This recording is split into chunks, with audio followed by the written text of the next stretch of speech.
Good morning. So I'm here talking today about SoapBox Labs. So I'd like to give you a bit of a background about who I am and who SoapBox Labs is to begin with. So I'm an engineer. I have a PhD in speech recognition. I've spent 20 years working in this space. I've worked for places like IBM Research and Bell Labs.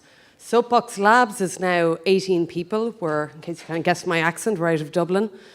We've people working from, we've 10 nationalities, experts working with us in Dublin. We've collectively over 100 years of speech recognition engineering and computational linguistic experience in the company. We hire PhDs, masters, we hire experts basically. And we've been working on this problem for 6 years, quietly and more publicly of late. What we do is we've built state-of-the-art contemporary speech recognition solution for children that works in the real world, and we license our technology to third parties. So we voice-enable third-party products for children. We like to think of ourselves as the plumbing that enables and voice-enables products globally. So you guys all know that speech recognition has gone mainstream. There's a third of US adults now have a smart speaker in their homes. Google have called it tech's next giant leap. Fortune magazine said it was the biggest technology shift since the iPhone.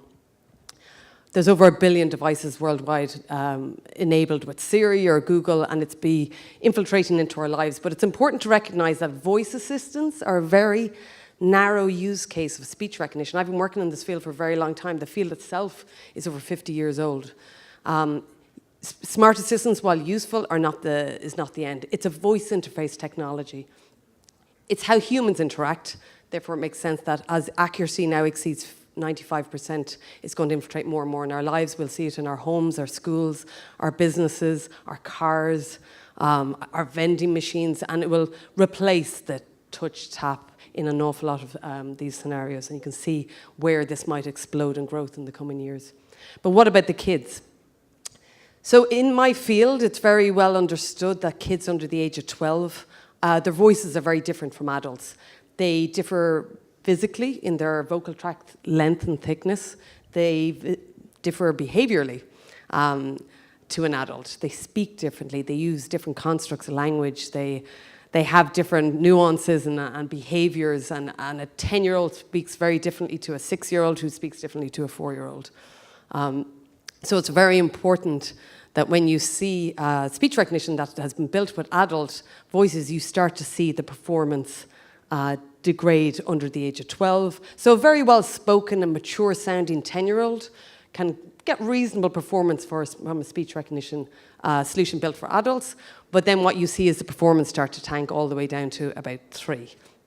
And that's where we kick in, and that's what we did. We started this one observing my daughter, who's 9 now, was 3 at the time, interacting with technology and noticing that there was a massive gap. I worked in this field for a long time and saw that there hadn't been focus and effort, and we've been now working on this problem for 6 years.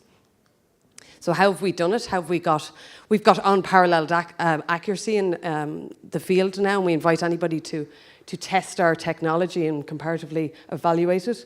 And we've done it in a way that it's state-of-the-art, it's deep learning solution. The quiet, controlled environments using headset mics is the technology of yesteryear. We don't do that anymore. No 3, 5-year-old, 6-year-old, 7-year-old will sit with a headset mic and not play with it and break it. Where kids, and what I observed when I started working on this back in 2013 was that children live in the kitchen, in their classrooms, with a TV in the background, with adults speaking in the background, with other kids playing, dogs barking. And if you want technology to work in the real world, you have to gather data in the real world. You can't control it. You can't control the environment. You can't control the child. You've got to work with what you get. We've collected data from over 170 countries, from children, thousands of hours, and using that technology gathered in the real world and letting kids interact as naturally as they would, we've leveraged that to use deep learning solution to deliver our high accuracy. And we deliver this to the market via our online API that delivers a response in near real time in less than half a second. It's scalable in terms of users and geographies globally, and we also deliver this in an offline solution. So the same deep learning, accuracy, performance online and offline. So one of the main applications, and very much our DNA, is in education. We started there. It was the first use case we saw when we started working on this. But education has a higher bar. If you want to get a robot to move around up, down, left, right, it's a lower bar than when you're in education. It must be higher.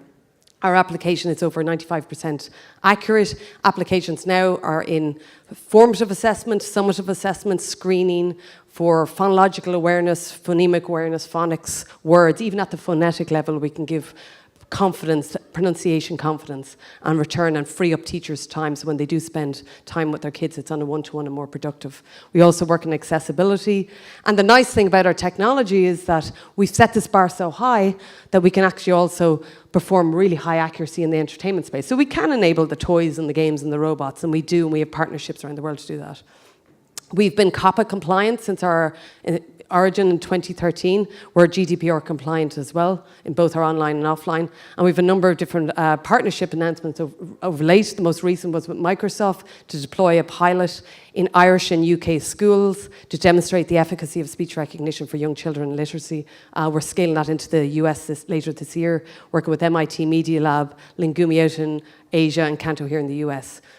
So if you would like to voice enable for the real world, for young children, we'd invite you to get in touch, and we'd love to chat. So thank you.